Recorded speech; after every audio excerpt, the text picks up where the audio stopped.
When Ho Chi Minh City police recently called for prosecution of Van Kinh Duong, Phu Hoang and Ngoc and Nguyen, Kentucky Nam for producing, trafficking and storing narcotic substances.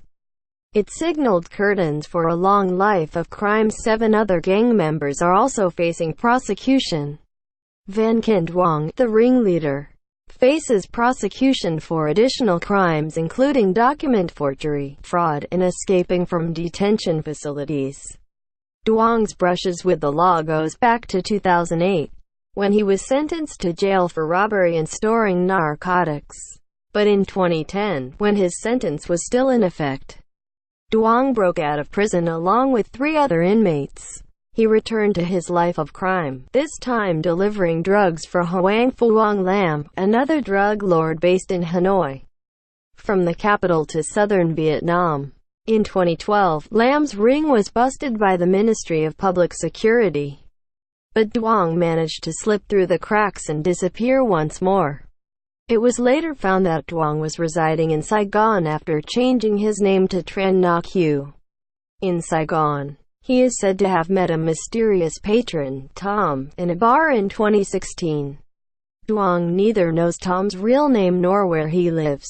Tom taught Duong to create narcotics from scratch, and provided the substances to make them.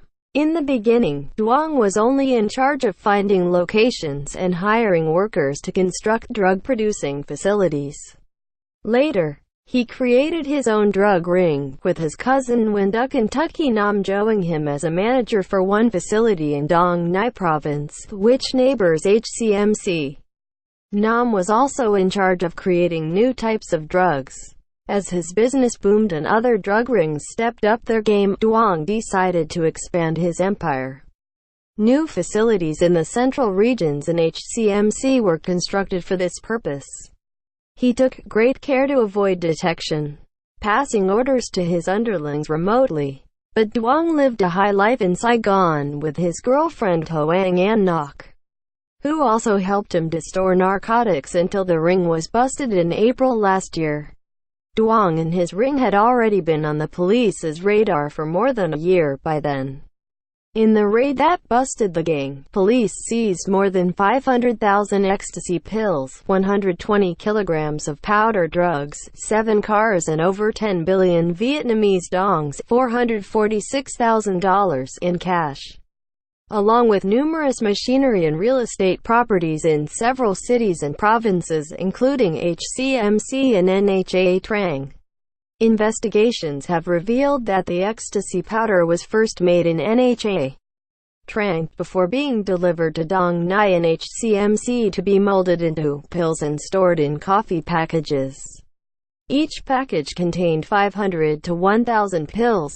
Each pill could fetch 50,000 Vietnamese dongs, $14 to 200,000 Vietnamese dongs, depending on the location and the buyers. Police are searching for Duong's mysterious patron Tom. Vietnam is a key trafficking hub for narcotics despite having some of the world's toughest drug laws. Those convicted of possessing or smuggling more than 600 grams of heroin or more than 2.5 kilograms of methamphetamines face the death penalty. The production or sale of 100 grams of heroin or 300 grams of other illegal narcotics is also punishable by death. The video is sponsored by Cientronic.com.